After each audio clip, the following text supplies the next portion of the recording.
سرخط مهمترین خبرها. دلیر نفستنگ شده است. ژورنالیستانی بازداشت شده چی حال دارند؟ درخواست دادستانی محمد شایبه 25 سال و خالباشف 1 عمر زندانی شوند. و جبهه مقاومت ملی افغانستان گفت 10 نفر طالبان را اسیر گرفته است.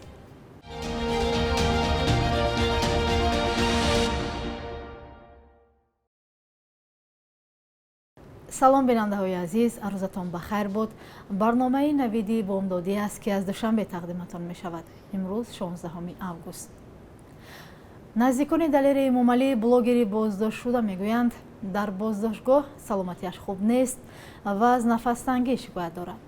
شادیگل بوبی و مادر دلیر امامعلی گفت آخران با روز 28 ایول در روز زادروزش با پسرش در بازداشتگاه دیدار داشت و احساس میشد که او سلامتی خوب ندارد.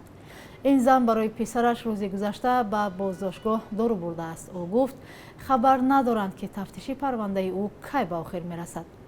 دلیر امامعلی از جمله 3 ژورنالیست تاجیک است که ماه ایون با اتهام رساندن خبر دروغ و نسپردن انداز بازداشت شد. همکار او عبدالله غربتی را مقامات در ابتدا برای اطاعت نکردن به کارمند پلیس بازداشت کردند، ولی بعدا اعلام کردند که او عضو حزب ممنوع نهضت اسلامی است. نزدیکان عبدالله گفتند که قرار است روزهای نزدیک پرونده او به دادگاه ارسال شود. آنها به بیگناهی او و همراهانش باور دارند. پیوندان عبدالستار پیر محمدزاده ژورنالیست دیگری بازداشت شده گفتند که هر روز برایش غذا میبرند ولی خیلی شد ملاقات نکردند. کوشش‌های رادیوزادی برای صحبت با پیوندان زفقبک سید امینی، روزنامه‌نگار و بلاگر دیگری بازداشت شده نتیجه نداد. مقامات تفتیشاتی نیز حاضر نشدند به سوال‌ها پاسخ دهند و وکیلان مدافع آنها نیز از صحبت خودداری کردند. عبدالله غربتی و دلیر امامعلی که ماه‌های اخیر برای یوتیوب گزارش آماده می‌کردند، روز 15 ایون از طرف ماموران دادستانی ناحیه شاه منصور دوشنبه بازداشت شدند. سید امینی و پیر محمدزاده سالهای اخیر در پیوند به مسئله‌های اجتماعی و حساس نظرهایشان را می‌گفتند. بازداشت آنها تنقیدهای زیادی سازمان‌های حامی حقوق را به میان آورد، ولی مقامات به حق بودن خود پافشاری دارند. نماینده دادستانی از دادگاه عالی تاجیکستان خواسته است که نسبت به خالباشف افسر پیشین نیروهای مرزبانی حکم ابد و در نسبت به الفت خانی محمد شایبه روزنامه‌نگار و فعال مدنی 25 سال حکم زندان اعلان کند. مرافعه آنها پشت درهای بسته در بازداشتگاه موقتی کمیته دولتی امنیت ملی جریان دارد. خالباشف و الفت خانی محمد شایبه را مقامات در رابطه با ناآرامی‌های ماه می در ولایت مختار کوهستان بدخشان ایبدار می‌کنند. نزدیکانشان این اتهام را قبول ندارند. به اطلاع 3 منبع رادیوزادی پس از طلب ایبدار کننده قرار بود که حکم این 2 نفر روز 12 اوگوست اعلان شود، ولی آنها تفتیش پروندهشان را ناعادلانه دانسته خواستند آن را عادلانه تحقیق کنند. این منابع میگویند به همین دلیل اعلان حکم به تأخیر گذاشته شده است. پرونده هر دوی آنها را دادستانی کل و کمیته دولتی امنیت ملی تحقیق کرده است. علیه الفت خانی محمد شایبه بر اساس 8 ماده کدکس جنایتی از جمله دعوت برای سرنگون کردن حکومت قانونی پرونده باز کردند. خالباشف نیز با اتهام تشکیل گروه جنایی، تشویق حمله به کارمندان نظامی و سرنگون کردن حکومت ایبدار می شود. جزئیات پرونده آنها معلوم نیست چون مرافعه پشت درهای پوشیده برگزار می شود.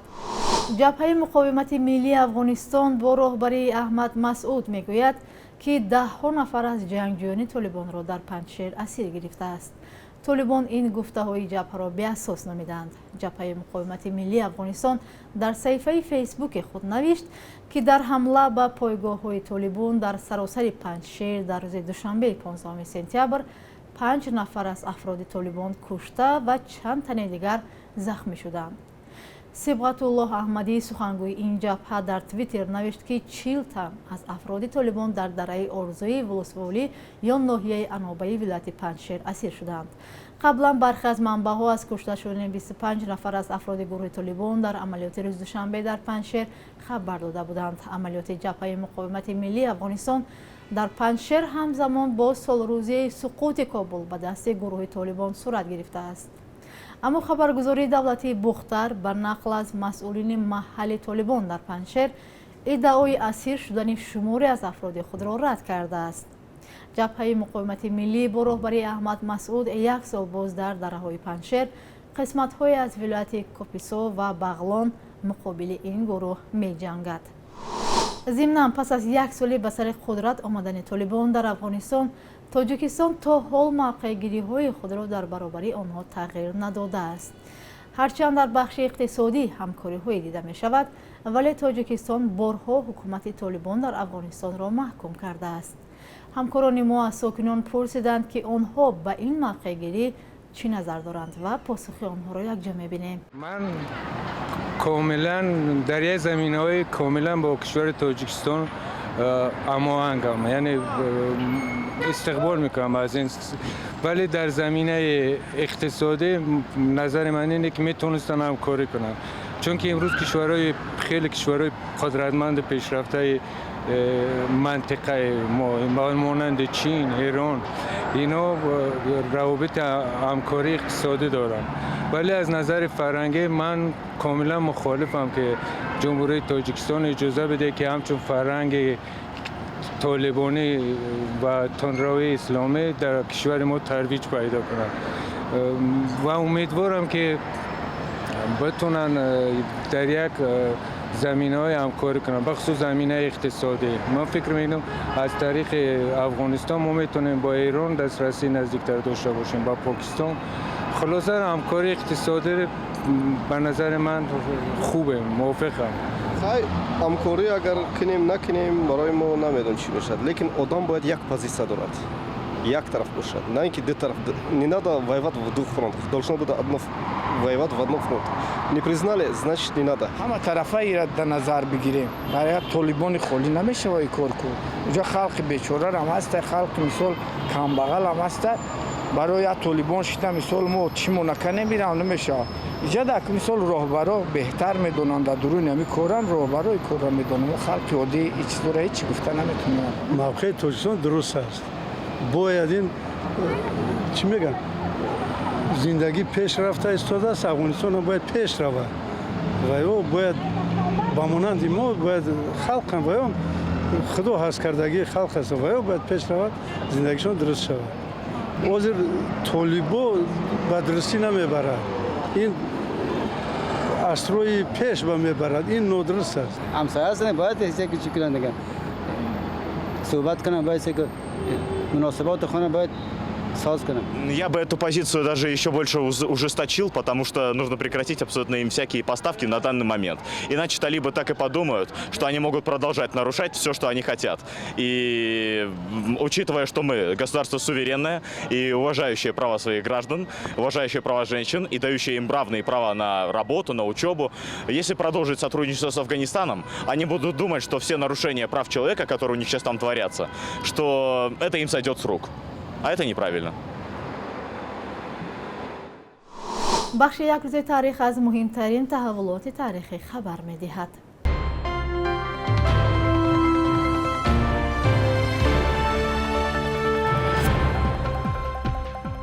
16 августи соли 2016 пас аз 8 соли дарёфти иҷозаи кор ширкати давлатии «Газпроми» Русия аз таҳқиқи конҳои сариқамиш ва шоҳанбарии ғарбии Тоҷикистон даст кашид.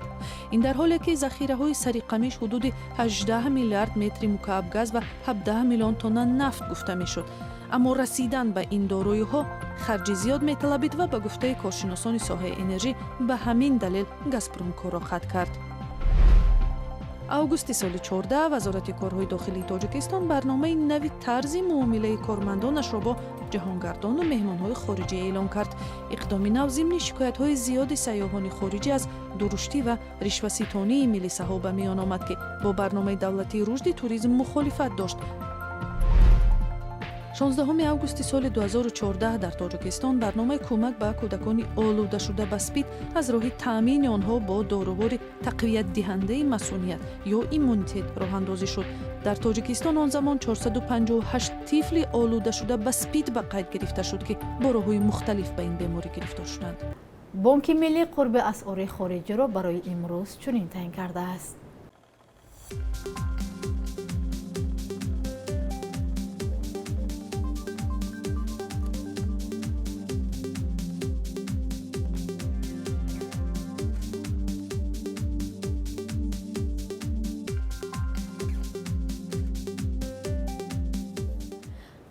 бинандагони азиз, ин буд барномаи наведии бомдодӣ.